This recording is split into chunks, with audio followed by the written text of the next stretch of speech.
most of us are connected here. I'm just waiting for everybody to get connected to audio, and I think most are. Welcome, everybody, to another Tiger Talk and another special edition of Tiger Talk. This is another Where Are They Now? And we are happy to have you here, and we're happy to have an esteemed panel with us today.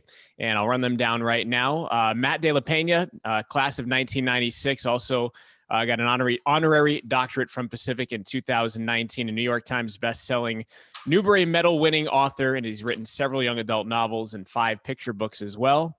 And he played basketball, of course. Many of you know it at Pacific. I was trying to give their sports as well. Debora Wilson, class of 1998, and played softball with a degree in business administration. And she is now the senior vice president of operations at Loan Depot. And last but not least, Nick Sellers, class of 1995, one of the last football players at Pacific in their history, played quarterback for the Tigers 1993 to 1995. The COO of the 2022 World Games in Birmingham, Alabama, which I'm really stoked to talk about and learn more about. So we'll delve into that as well. But thank you all for being here. I'm gonna run down now and just ask how, in general, you all are, and I'll start with Matt since I started Matt with the introductions. Well, first of all, thanks for having all three of us. I can speak for myself and say I had such an amazing experience at UOP. But yeah, so I lived in New York for the past 15 years and just moved back to San Diego. Very thankful I did that. I have 2 very young kids, 6.5 and 2.5.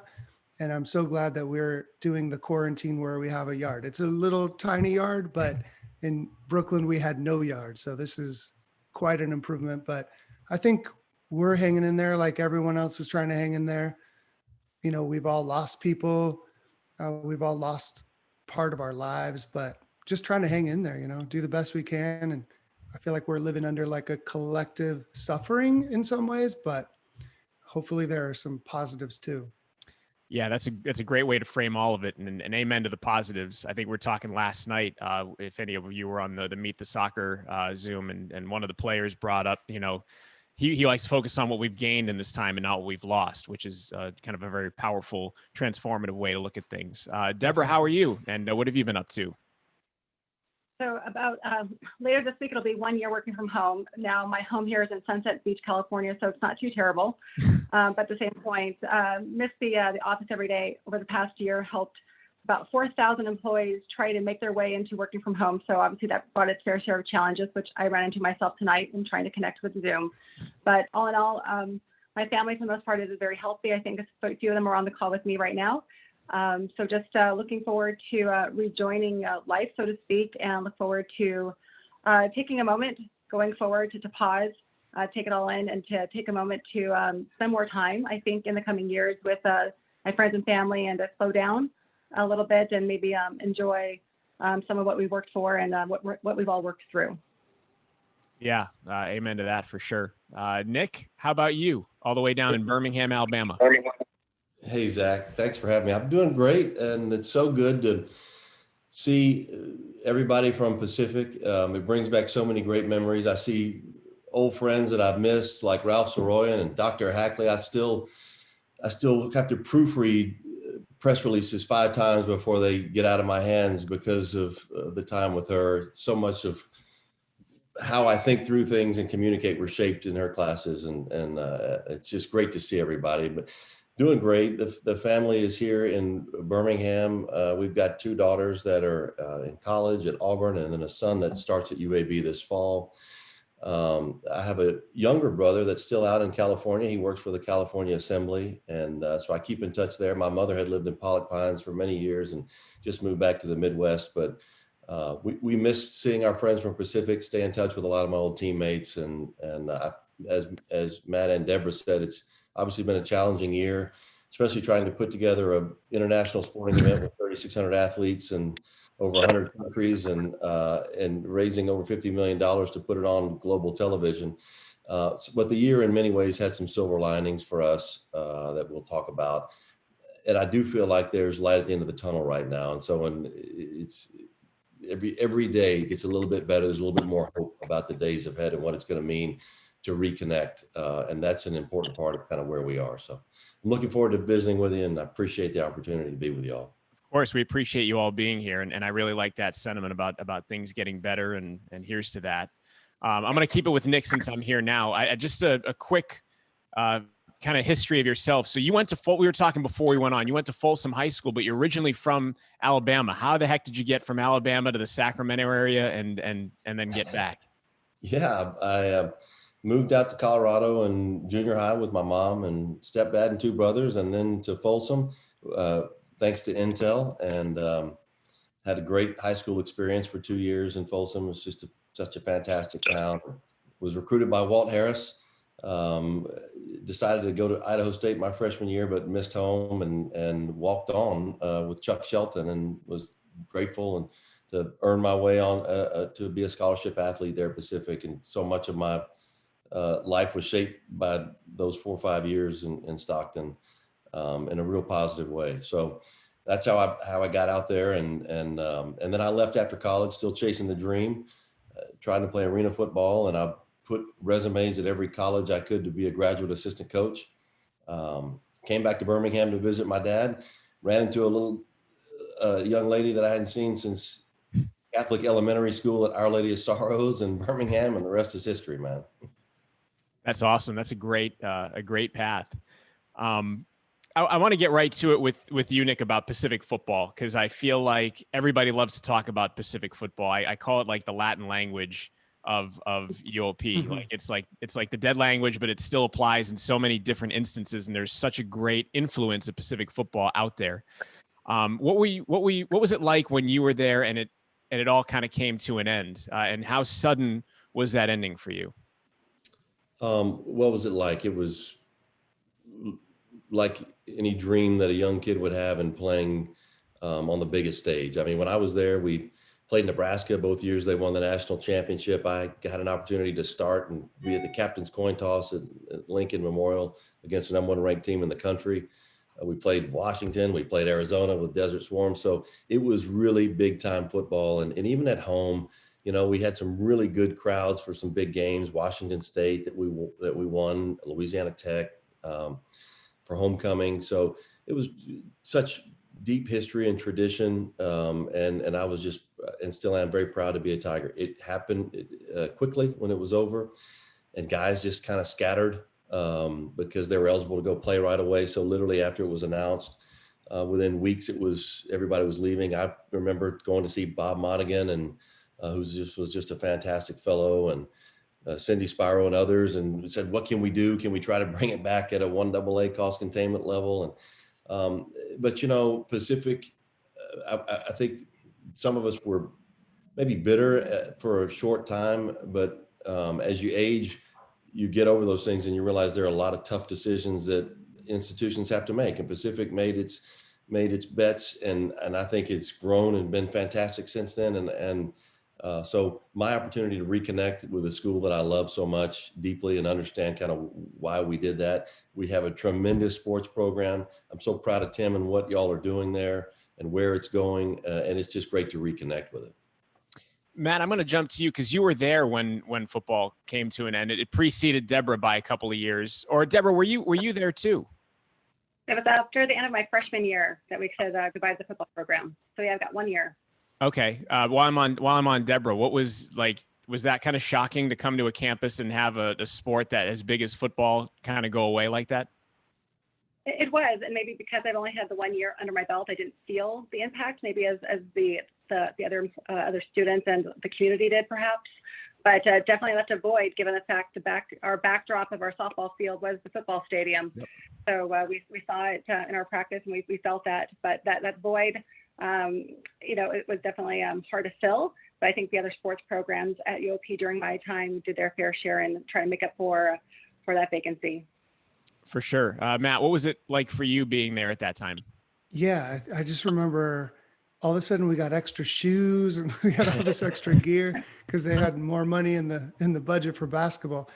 But I remember some of my good friends were on the football team, and it was just a very confusing time. You don't really understand how to take it in at that moment, especially growing up in San Diego. I'm sure you remember Craig Wheelahan. He was a quarterback for Pacific. Is that right, Nick? Yes, well, I was his backup until he got hurt Yeah. against Oregon. One of my best buddies played for And the then Chargers. suddenly he was a Chargers quarterback. So Yeah. I loved, rooting for him. And then there's the Marshall Faulk moment, there's like so much history there. And then it was strange because I felt like, as the basketball team, there became a little bit more attention on our sport. So it was very conflicting, it was nice to get the attention, but it was like we lost a part of our big, a big part of our program. And then the women's sports were so strong. So, you think about the Title IX implications and how things are going to play out that way. And I don't think we knew that at the time, but you understand that now. I'm going to keep it to the sports first, and then I'm going to get into your careers. And I already talked to Nick about football, but Matt, can you take us back to the Spanos Center, 1994 to 1996? Obviously, you're kind of in the thick of the Coach T era there. By the way, I reference your 1994 team quite a bit because that team still has the last road win versus a ranked opponent. And that was Wow. against number 24 New Mexico State. Oh, At that's the Pan cool. American Center on January 28th, 1995. I reference that game a lot whenever we play a ranked opponent on the road. It still stands. But take Wow. us back to Pacific Hoops in that era. Yeah. So I think I remember my dream was to go to college, and, nobody in my family had ever been to college. And I kind of identified early on that, basketball potentially could be my ticket to a free education. And I remember I got a scholarship to UOP, and I remember telling my dad, "Hey Dad, one of my friends, he got a basketball scholarship too, and his parents, they bought him a truck." And I was like, "Do you think I could get a truck?" And he's like, "Ha ha ha." He's like, if you didn't get a scholarship, you just wouldn't go to college." And I was like, "Oh." But then I remember on the recruiting trip, landing at the Sacramento airport and driving and seeing cows for the first time. I had never seen that before. And then when I got there, there are a couple things I remember, and I wonder if Nick and Deborah had a similar experience. But I remember I was good for my community, and I was a star, and I got there. I remember going to the first open gym and realizing, wow, I'm just average here, and that was kind of a wake up moment. And it also made me think, well, what am I going to do beyond basketball? So I remember that, but I also remember the incredible relationships I made with teammates. I remember I love Marzell Clayton. I don't know if anyone remembers him. He was such a good guy, and his wife Nidra. I remember Corey Anders and how hard he played defense, and I was like, "Why aren't you a safety? Like I don't even want the ball when you're guarding me." And then of course Michael Oluwakande. I remember the ball getting kicked to him on an early open gym, and he took 7 steps without dribbling because he didn't understand the game yet. And watching him sort of figure it out. And then how could I not mention Adam Jacobson? I think he grew up in a way I never did, in that he had a father who taught him the game in a way that I just never could understand the game, because I just grew up playing pickup basketball with no guidance, no coaching really. So I felt like I came in as a street ball player, and he came in as a polished college athlete. So I learned so much watching his work ethic in practice, and probably one of the hardest working athletes I've ever seen. So I just had such an incredible time. One last person I'll mention, Travis Schlock. I don't know if anyone remembers his name. He's now an incredibly famous fine artist. And, we were teammates. We barely spoke to each other because he was so quiet. But it's amazing that he's doing art too. We had 2 artists on a college basketball team. That's very, very strange and kind of beautiful. It really is. Tim, are you taking notes here for the next Where Are They Now? We're getting, yeah, Tim's got the thumbs up for sure. We're going to have him on. Thank you for mentioning that, Matt. Deborah, that was a great recollection, by the way. Deborah, did you kind of have similar feels to Matt when you arrived on campus and figuring it all out when you got there? Yeah, but I think my experience might have been a little bit different, because I think people fail to remember that I actually went to college with my best friend, with my twin sister. So while I think people were out there trying to figure it out by themselves and making new connections, I roomed with my sister for the 3 years we were together. So it was great, the two of us figuring it out, which is kind of how it's always been. So when we got there, we definitely saw the talent level elevated, which was great. I think our travel ball leading up to that already kind of exposed us to a different talent level, but the talent level was everywhere now. So you definitely had to work to earn your position, and you had to work to keep it. And I think that was already instilled in us and through our programs in high school and travel. But when you're talking about the friendships that you've met along the way, it's one of the reasons I like going back every year when we're allowed to connect again with the people that we played with. And I'm going to mention a few names here, whether it be Michelle Cortez, Gray MacArthur, Kelly, Angelique, Aaron, oh gosh, I'm missing people, Jenny, you name it, just incredible people that I talk to this day. And I don't know if I have those types of friendships outside of what we shared there back in 94 to 98. So it was a great experience. My sister, her senior year, ended up going to Fresno State, where they won the World Series for softball. So she had to one-up me yet again. I'm joking. But it was great that she's there. She gets to come back, and she enjoys coming to the alumni softball games or the events as well. So to have that type of support, even after both of us have left, it's great. So I enjoy connecting with again the girls there, and again just really appreciative to be here on the call today. You're a senior vice president. I don't think many people are one-upping you these days, so you don't quite have to be as self-conscious about it. You're pretty up there. Yeah, but the big guy, Anthony, likes to remind me that I'm still the kiddo in the room. So after almost 18 years and working with him in that group, I think I'm still the kid who walks into the room, which is fine. But again, that resiliency has absolutely transcended into my world here. And so some of the core concepts we learned along the way in sports, which is if you want it, you're going to have to take it from me type thing. I carry that with me every day. So when I think I'm the hardest working person in the room, him walks in my CEO, and it's great that he's our pace car. So he's going to keep me busy for hopefully some years to come. But it's been an adventure for sure. I should have told you right at the top, like any incriminating Colsey stories, you could just give us like right off the top, and it's all good. And you could take us back to kind of, I mean, that was around the time when Colsey just kind of got his first assistants, right? Like he was kind of a one-man band, and then he got assistants at that time, right? Right. I think you just actually did a call a few months ago with the Coaches Corner, which was great. Kim and Christy and Heather and Cindy back, which was so great to see everybody. But you're absolutely right. And I think the statute of limitations on my my NDA with Colsey is up, I think, in a few years, at which point I'm sure we'll share some stories. But for Colsey, if he's listening, what the task he took on with having both my sister and I on the same team, and I think my teammates would concur on that.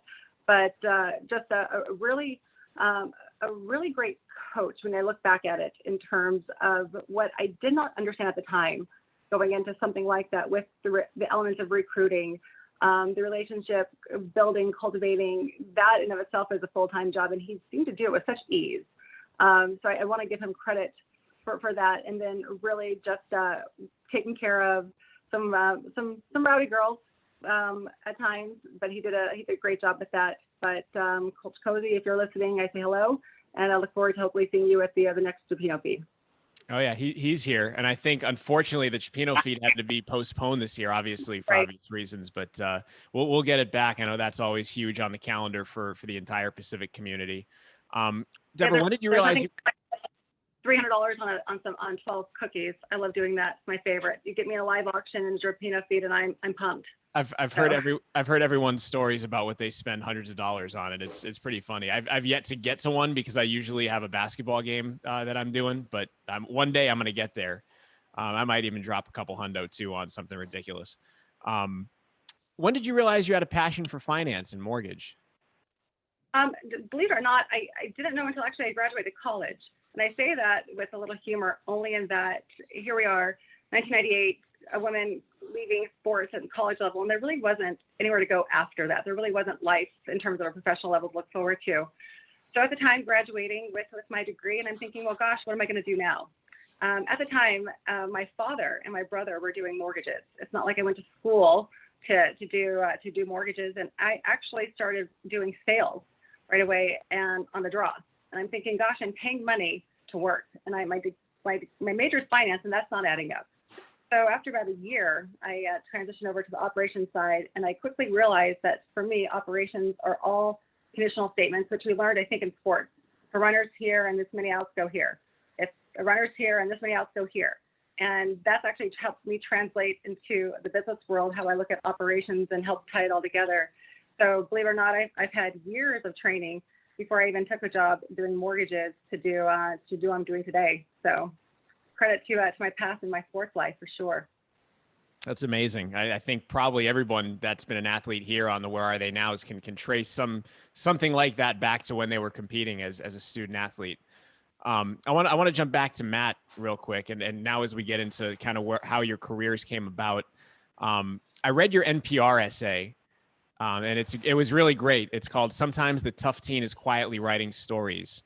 I was a writer growing up. I wrote a lot. I felt I was good at it. It helped me kind of express myself and get things off my chest that maybe I didn't think I could say. I was a little bit introverted. Your essay is very touching. It talks about an experience with a young teen you had in a speaking engagement. I think it was in San Antonio, and you connected with him because he seemed to connect with your story and your inner struggles. And it talks about how the teachers had identified this kid as a problem child, a troublemaker.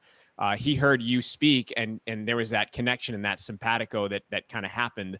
And it was great to read that and to hear you talk about how he came to you and was forthcoming with his stories, and he was a writer, and he was a kid that everybody pegged as being a troublemaker, and inside he was kind of a sweet soul. Can you kind of take us back to that moment? And then the second part of that is, did you always know that this was kind of your calling, that writing was your calling in life?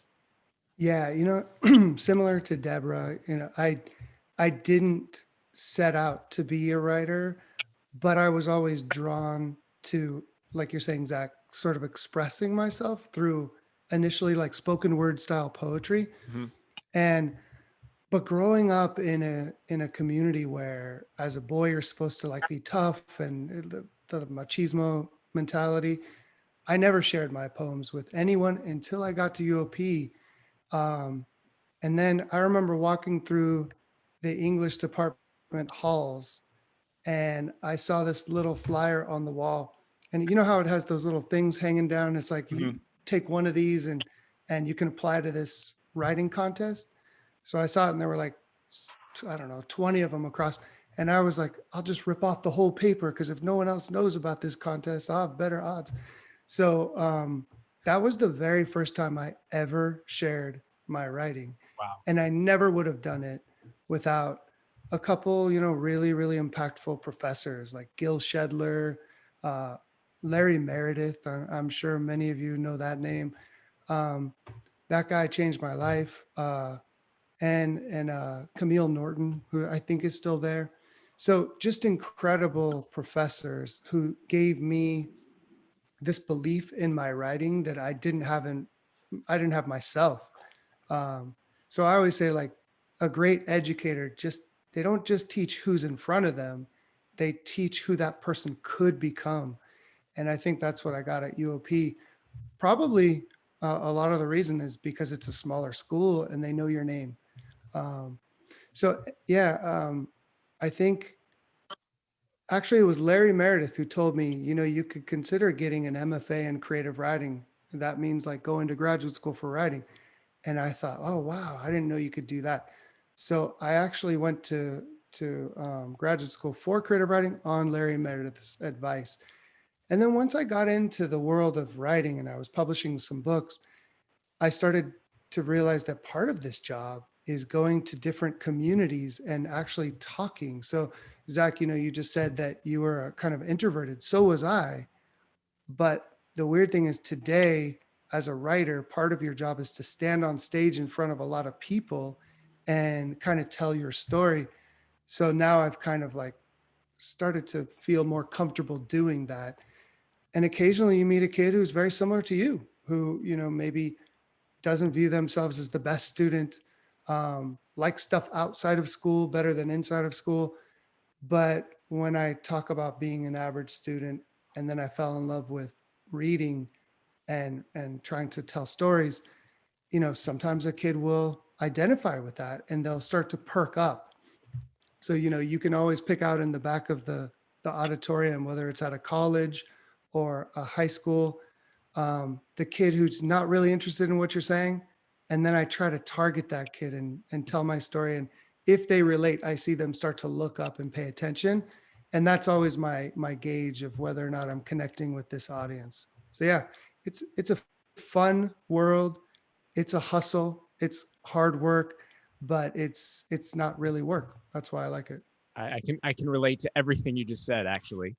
We didn't get too deep into your background just because we didn't have time as far as your upbringing, but do you humanize the characters in your books by kind of invoking some of your own visceral feelings and experiences? Yeah, to be honest with you, sometimes I don't know if I'm making up stories or just plagiarizing the world, because I just take stories from my childhood, from my community. I've stolen stories from my teammates at UOP. You just like, I don't know if this is similar to you, Zach, but I'll be sitting with friends in a coffee shop or a bar, and one of them will launch into a story. This is all pre-COVID, of course. They'll launch into a story, and at one point they'll turn to me and they'll say, "Hey, look, you can't put this in a book." And I'll be like, "I never would. That's crazy. Why would you even say that?" And then I'll secretly push record on my phone because I know it's the good stuff. So yeah, I just take from real life. And the last thing I'll add on that is, my goal with my storytelling is to highlight, kids growing up in communities like the one I grew up in, and like many athletes are growing up in, where, you're struggling, and that scholarship is literally a lifeline for you, to get out of whatever you're into, and to see a new life. So I try to tell stories from that space, and I try to honor it and show the moments of dignity that exist in those communities. That's amazing. And I can't wait to check out a lot more of your stories now, especially now that we've done this. And by the way, you can read that essay. It's on, is it mattdelepena.com? Yeah, it's on my website. Yeah. Okay. Yeah. I just want to make sure I got that right. But yeah, go check that essay out. It was an NPR essay. Sometimes a tough teen is quietly writing stories, and it was beautifully written, as you would expect. Nick, I'm going to jump back to you. After Pacific, you went on to earn your Juris Doctorate from Birmingham School of Law. Did you know what you wanted to do when you left Pacific? No. I mean, by the way, when you're talking about the where are they now opportunities, guys, I was just thinking back to my teammates, just the quarterback room alone at Pacific when I was there. I mean, Wheelahan started for the Chargers. Graham Lee, who ended up starting the last few games my senior year, went on to be a WAC two-time Offensive Player of the Year at New Mexico. John Fossil's had a heck of a career as an NFL football coach, just unbelievable. Chad Cole, you need to have him on. I mean, the guy is still the guy we would probably use. But back in the day, he was always the best-looking guy that we made sure walked into Stockton Rocks first, because we would get to talk to plenty of girls. And he's had a fantastic career as a model and now a philanthropist and just a great guy. I remember that guy. Yeah. That was a handsome man. I'm not going to lie. That was a handsome good looking dude. Another good looking guy is one of my best buddies to this day, Damon Bowers. I was in his wedding. He was in mine. Damon was on The Bachelorette one year. He's been a very successful real estate developer. I see two of my longtime brothers and teammates on here, Jason Deanda, who we've got a lot of stories to tell and some we never will.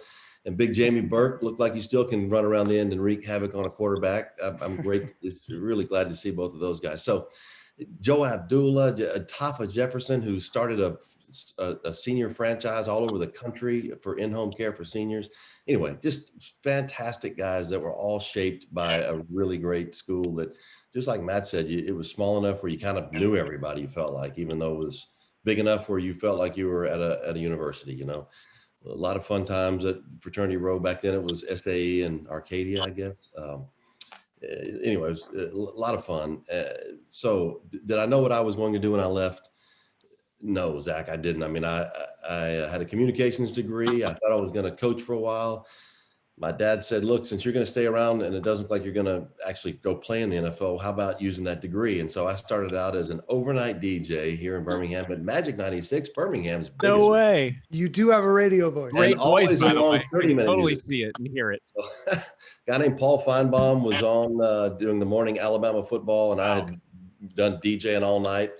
And I would make coffee for him, and he introduced me to some folks in sports, and that's how it happened, you know. And so I've been around sports and politics and utility business most of my professional career since. By the way, I don't think we have to twist Tim's arm to maybe get another Pacific football Zoom together. I think we might have enough players that Nick mentioned to maybe do one again. Tim's like, oh God, please. No, the first one was a lot of fun. I think it went like an hour and a half. It was a lot of fun treading down memory lane. So let's transition into how you're organizing the World Games, which got moved to 2022. When were they originally scheduled? Yeah, it's scheduled for 2021. So we would have been, just months away from opening ceremonies here. The World Games is celebrating its 40th year anniversary. Actually, 1981 in Santa Clara, California was the first World Games. First time back in the US since, and it follows the Summer Olympics every year. So when Tokyo moved a year, because we have several sports that actually compete both in the Summer Olympics and in the World Games. So Deborah, U.S. women's softball, they're one of the favorites, as you probably know, in Tokyo. That same U.S. women's team will be competing right here in Birmingham in 2022, hopefully defending a gold. It's awesome. Deborah, you know about that? I did not know about that. Well, now you do. Yeah. Now I do. The start to now, when were you named the head of the World Games in Birmingham? And from that time, what are obviously some of the twists and turns that you've had along the way, and how have you been able to kind of manage those? Yeah, a little over a year, Zach. I was named the CEO really on loan from Alabama Power and Southern Company, which is a Southeast utility where I'm been my full-time career.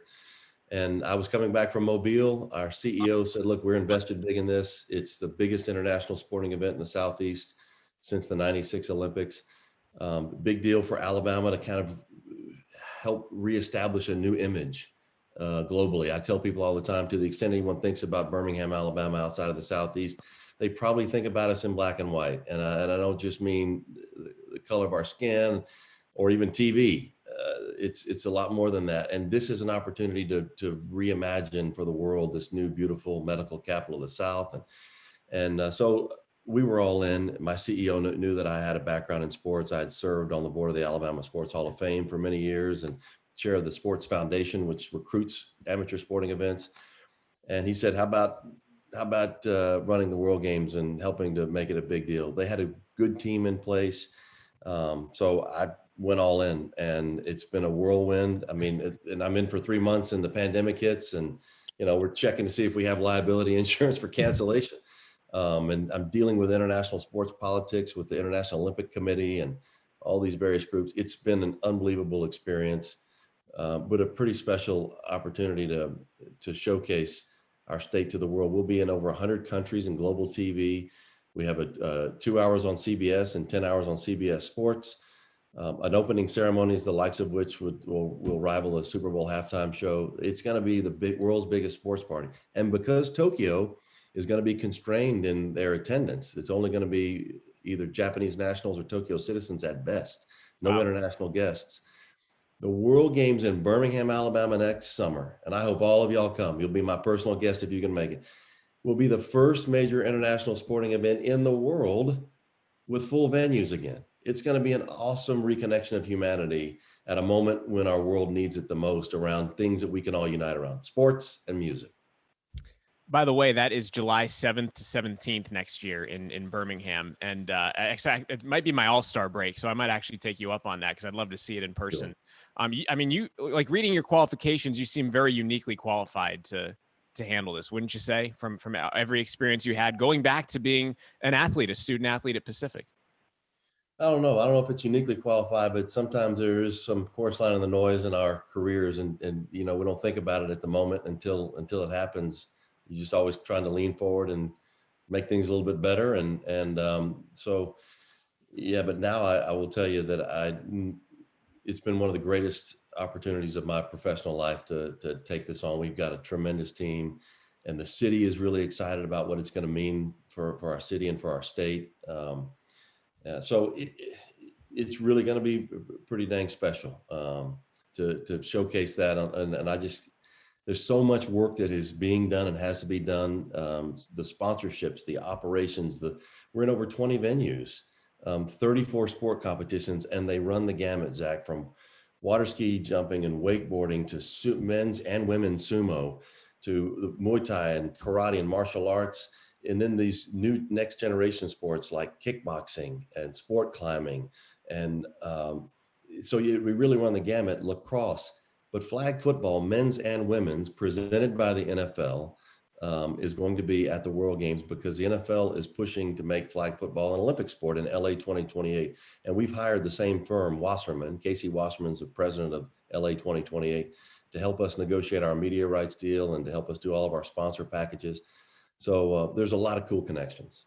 Wow, that is amazing. I would tune in just for the flag football alone. That's pretty unique, I would say. I'm going to jump back to Debora. Debora, can you kind of tell us about your ascent to where you are now, to being a senior VP, and kind of when you knew you would have a chance to be a top level executive?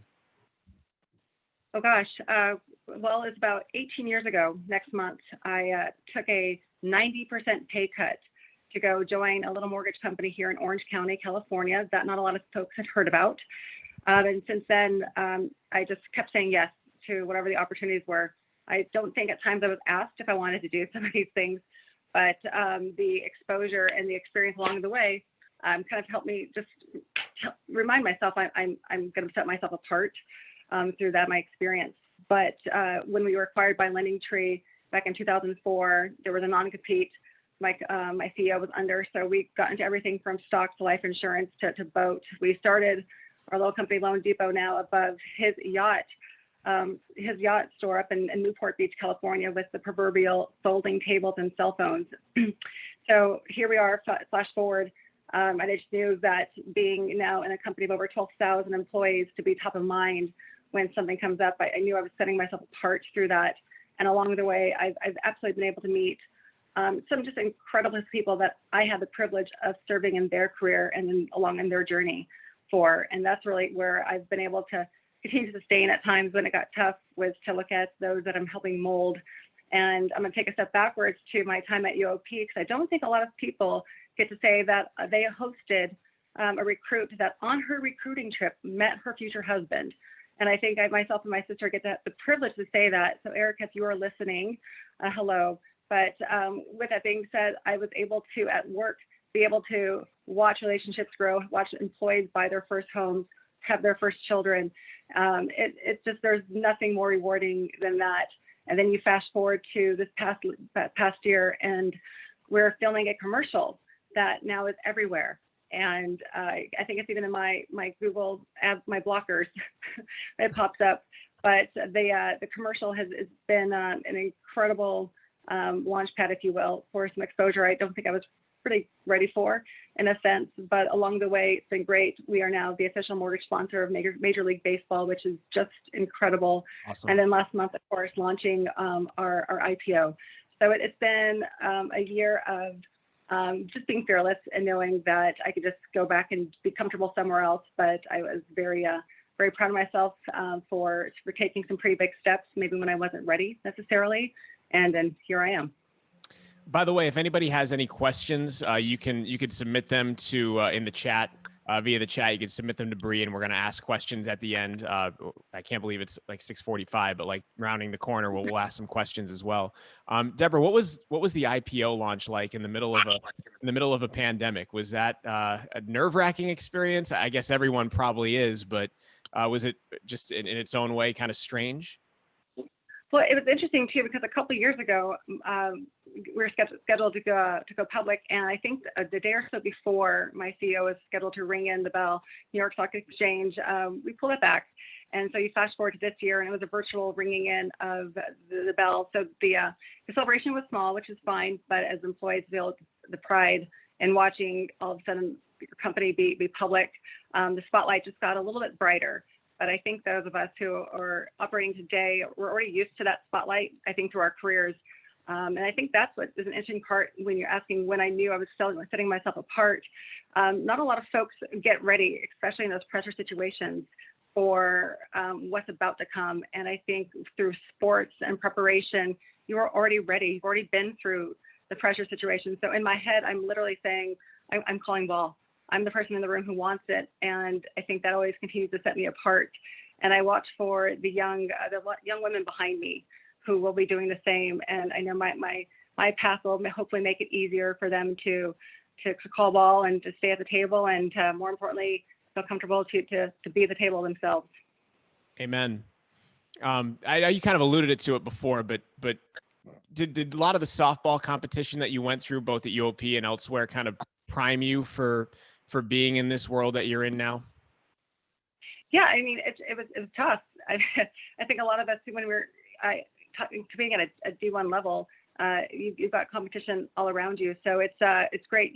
You're with a community that's going to raise you up every day. They're going to hold you accountable every day, even when you're not maybe willing to hold yourself. So I think, again, I look at my sports background is just really unique in the sense that it prepared me for a really competitive environment in Southern California, and mortgages, more importantly. It's competitive, to say the least, but I was ready. I was ready for it.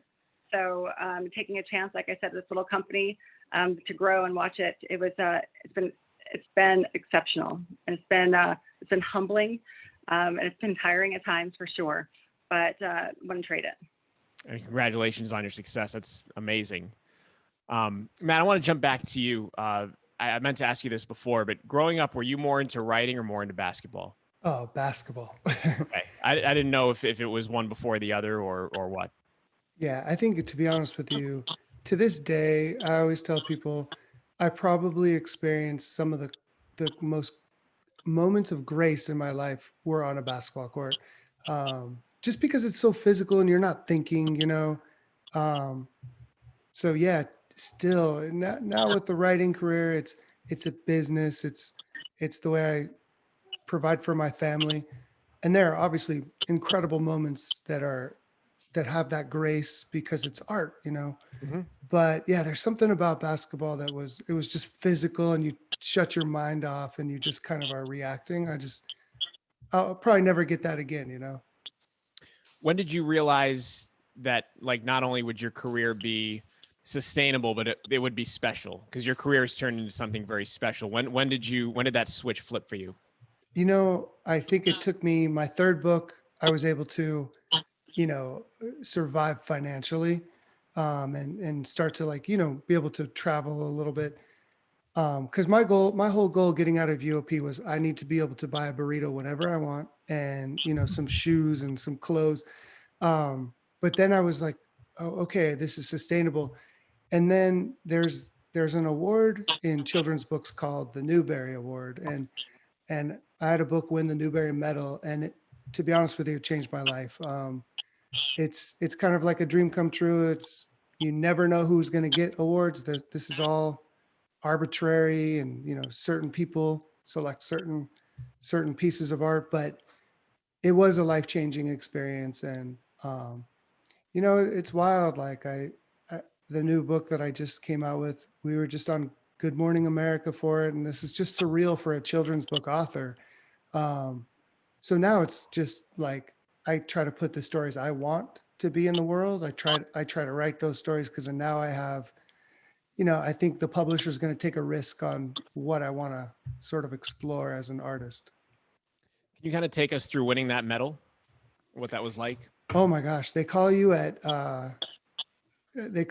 like 3 a.m. because they don't want the news to get out. And I answered the phone, and I was not at home. I was actually doing a teaching thing in Minneapolis. And I called back to Brooklyn, and my wife picked up, and I said, I think I just won the Newberry Medal. And she's like, are you sure? And I said, no. And she's like, well, hold on. She's in children's books too. She's a publicist. And she's actually Amanda Gorman's publicist, the woman who gave the inaugural. Yeah, the poet. Poem. Yeah. But anyway, so she's very savvy on the internet, and she goes, hold on a second. And she's like, she's like, was it a man or a woman who called? And I was like, it was a man. And she said, well, the chair of the Newberry committee was a man. So she was like putting all the clues together.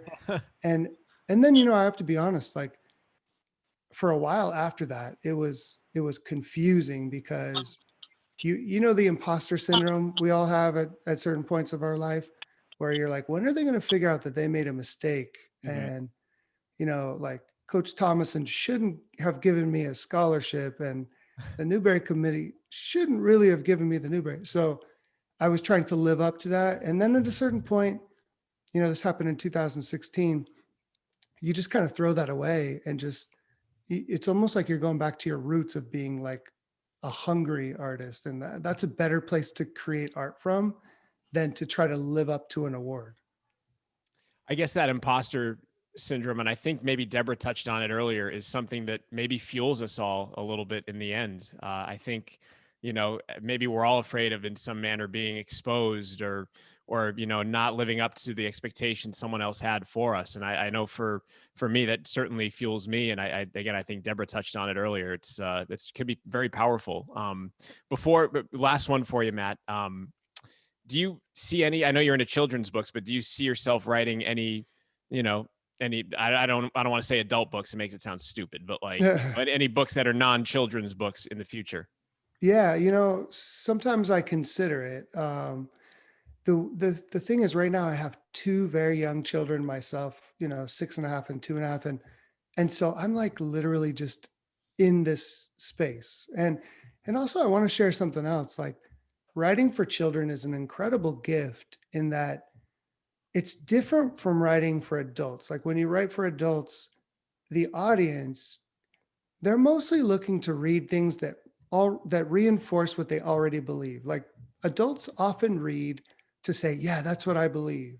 Similar to, you know, you watch a news station that reflects your ideology. So you're like, yeah, I want to agree with what the art I'm consuming. Kids, they don't know what their ideology is yet. So they're open to different ideas, and they're still like formulating the way they're going to sort of move through the world. So I think, I'll be honest, I think writing for children is such a gift. And I hope, even if I do write a quote unquote adult novel at some point, you know, I write for teens, middle grade and younger readers. And I think I'll always want to make that my main part of my career. I think that's so poignant and powerful. Thank you for that insight. That's phenomenal. All right. I keep going on and on with all of you, but we have questions, and I'm going to get to some of those right now. This is for all of you, and I'll start with Deborah. Ladies first. Favorite sports memory at Pacific?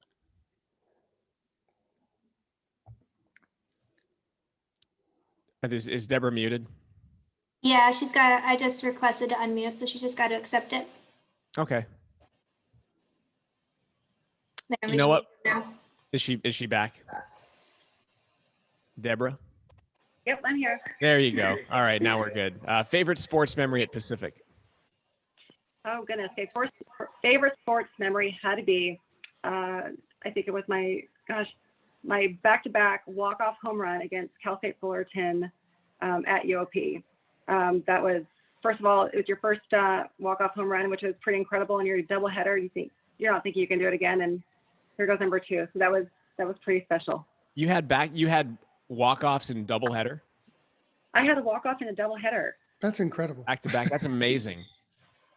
I've worked in baseball. I've seen some things. Like I've worked in baseball for 16 years. I don't know. I wouldn't know how to put that in words if I saw it with my own 2 eyes, with doubleheader being ended on a walk-off by the same person. That's pretty remarkable. That's cool. That's a high bar that I'm gonna throw to Nick next. What's your favorite sports memory at Pacific? Obviously, there's no way I can compete with that. That's pretty cool. By the way, I see one of the heartbeats of our program here, Jay Sinclair, who was always so darn good to me. Even though I was a walk on it, he treated me just like all the other big shot scholarship guys. Always treated me great, Jay, and I'll never forget it. I appreciate you, buddy. Favorite memory for me, it's kind of funny, is probably, Jay, I've got that T-shirt and that helmet, by the way, but that T-shirt my son always wears. Let's see, junior year, playing Nebraska, they're number 1 in the country. They decided to keep Wheelhand in after 6 stitches at halftime. I'm like, am I even going to get to play? We're losing 70-14, about a minute and a half to go. And Coach Blau says, hey, Sellers, go in. And then Coach Cadala says, we're going to run hurry up offense. I'm like, it's 70-14. Why are you really? Okay. They kick off, squib kick it. We get the ball. I give it to Abdullah. He runs a draw for about 20 yards. I throw a curl route. I roll out again and throw another one. Next thing you know, we're on like the 18-yard line of Nebraska. Nobody leaves Nebraska Stadium. Nobody. It's packed out still. You know, they give you a ovation, like sympathy clap when you leave. And so they call a rollout play. My best friend, my old roommate, Damon Bowers, is running slot receiver. I roll out. He's being covered like glue. I stick it in, and he catches it, and we score. I throw a touchdown against Nebraska. I'm so excited. Now it's 70-21, and, we're going to kick off and the game's over. And here's the memory. I'm on the sideline. I'm just living the moment that I threw a touchdown against the Nebraska Cornhuskers, and the chain gang are laughing, and they're talking about the play. And I said, what are you guys laughing about? You're talking about that last play? He said, yeah, the kid you threw a touchdown on is our equipment manager. Coach Osborne dressed him out for one game because it's his senior year, and he got him for one play, and you threw a touchdown on him. Unbelievable. So, anyway, that was my big memory. I threw a touchdown against the equipment manager of Nebraska. No one could take a touchdown in Nebraska away from you. That's pretty awesome. That is pretty cool. Nonetheless, that's a great twist to the end of the story. I love it. Matt, how about you? Okay, I got 2. My favorite memory is probably just like summers. Most students have gone home. So hot in Stockton, and we would play in the hot box of South Gym. I don't even know if South Gym still exists. Does it? It should. Does anybody even know what South Gym is? Yeah, it's the building right behind Spanos. Yeah. Okay. Yeah, I think it's still. I think it's still. Are they using it for like functions and stuff? No, it's more for storage. Okay. Oh my God, it's for storage. It's my greatest memory. But it was so hot in there. Like you would step foot in there and start sweating. And I loved like playing with the team and, just pick up basketball, nobody watching, no coaches, just like the art of basketball, the dance of it. And just so tired afterwards. And then just like going to get a burrito afterwards or some Tiger yogurt. But I gotta say that there was one moment in an actual game that I'll never forget. And I came out of, junior college, and we were going to play Santa Clara early in my career. And our point guard left the team. So I was now going to start at point guard, and my starting stretch was kind of short. It was about 6 games, but hey, I had my little stretch, and we played Santa Clara and they had Steve Nash. And I was like, everybody keeps talking about Steve Nash going to the NBA. Maybe I'll just go in there and kick his butt, and then they'll start talking about me. So we guarded each other. And I got to be honest, he's a better pro than he was a college player. But he scored about 36 on me, and I remember I had 2. And he did rip me at half court. And, this is a guy not known for dunking, but he did get a dunk on that rip. So I will never forget that moment with Steve Nash. Now he's a coach of the Brooklyn Nets, of course, and he actually lives in the building I just moved out of. So, Really? I can't even, hang out with him in the building. So Full circle moment. Yeah, it could have been a full circle moment, but for sure. But just the fact that you're living there and he was there, I guess. Yeah, exactly. Pretty cool. Well, I'm going to tell you what Thomason always tells his guys that complain about not starting. You only want to be in there when the game's finished. Don't you want to be a finisher? So he's got his Thomasonism still going. He does, I'm sure. All right, this is for Deborah. We want one Colsey story. That's literally from the gallery. But one Colsey story. Okay. Oh gosh. Pressure over Colsey. Oh, here we go. At Arizona, and Leslie's on the mound, and you're at Arizona. You don't go to Arizona to beat Arizona, right? But Leslie is throwing a gem of a game, And she goes and she throws what should have been called strike three, and batter gets walk. I saw Colsey kick over this bucket of balls with such venom, just such disdain. I never saw that side, but I loved how he just stuck to the player. He took in the boos for his player that day, but it was so great to see that from Colsey, because we don't get to see it very often. So, Coach, I mean, you punted that thing. I think you split the uprights on that bucket. It was awesome. But That's awesome. I'm gonna totally ask him about that next time I see him for sure. he probably, and hopefully his foot is recovered from how he put up that bucket. But it was awesome. Might be But why he Leslie, has you such a got bad that back one. these days. Maybe he threw out his back and on that maneuver. We could have traced right back to that moment. So Love it. This is for Nick, the best player you played against on the football field while at Pacific. Obviously, maybe not the equipment manager with Nebraska, but the best one you faced. Golly. We played a bunch of good ones. Probably the best one that I played against was Teddy Bruschi. I have his jersey. Got sacked by him in a very close game, actually. We You played got him. sacked by Teddy Bruschi? I did, in Tucson. But that was a heck of an opportunity to play against those guys. And he's a lot of good ones, but I think Teddy was probably the best. Yeah, I got to stop myself before I gush about Teddy Bruschi. He was like one of my all-time favorite Patriots. All right, this is for Matt. Did you guys have any idea what Michael Olowokandi was going to turn into? Yeah, I mean, he was so funny because he was very proper, right? He had a British accent. His dad was a diplomat. And, his version of trash talk is we'd be on the bus and CJ would pretend there was a fly on his head and smack his head and say, I'm trying to get this fly.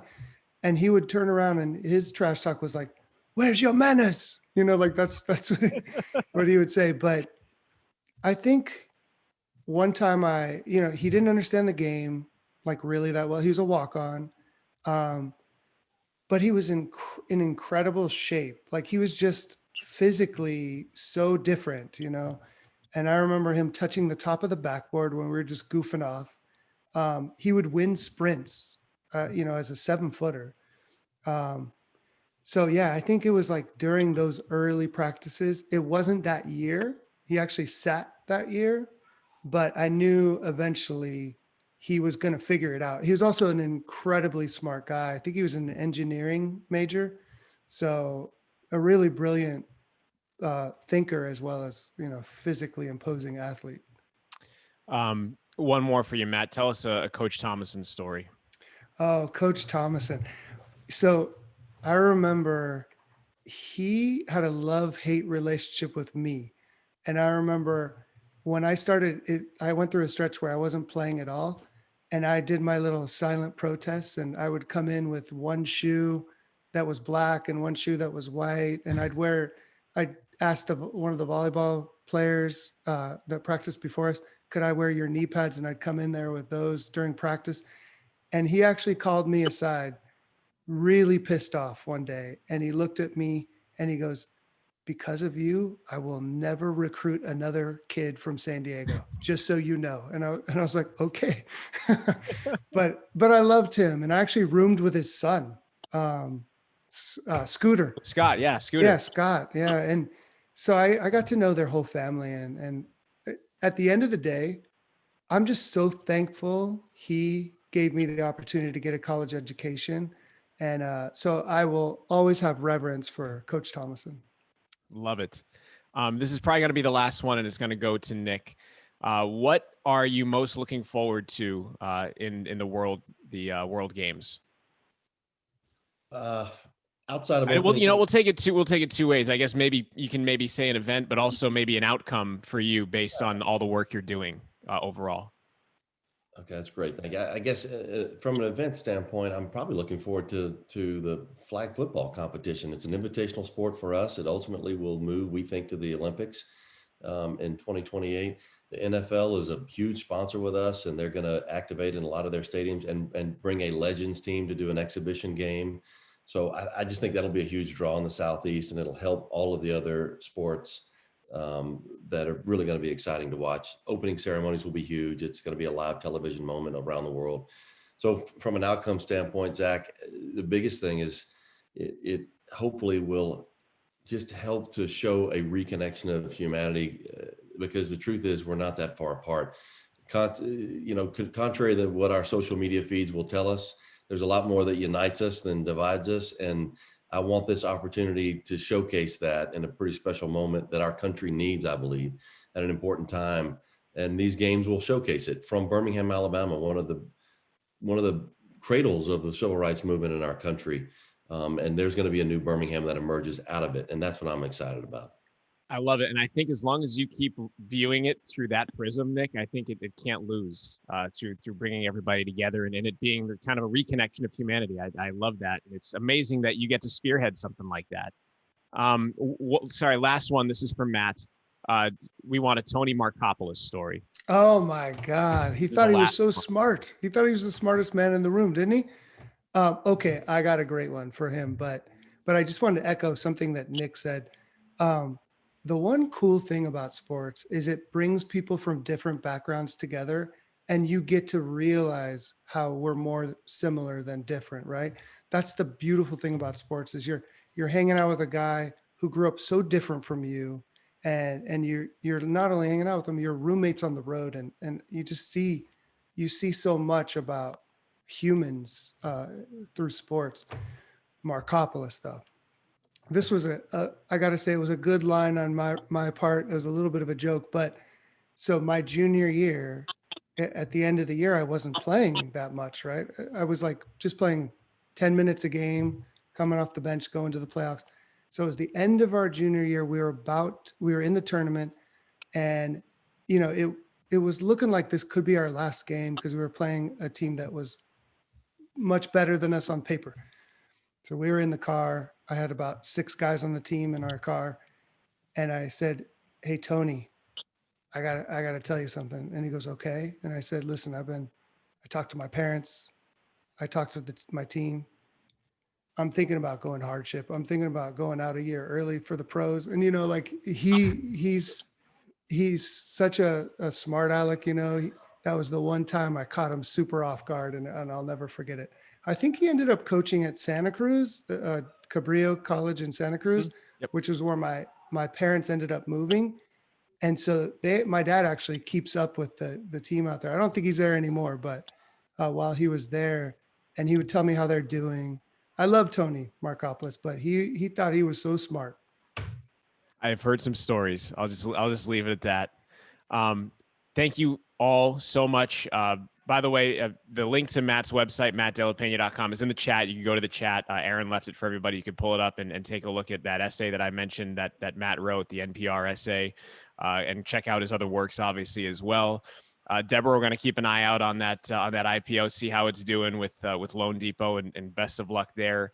And of course, Nick, with the World Games, man, that's a pretty incredible stage, a pretty incredible platform, and we're glad that you're the guy spearheading that, and glad you have such great Pacific roots. So thank you all so much, and congrats on all you've accomplished, and hopefully we can all connect in person somewhere down the road. And go Tigers!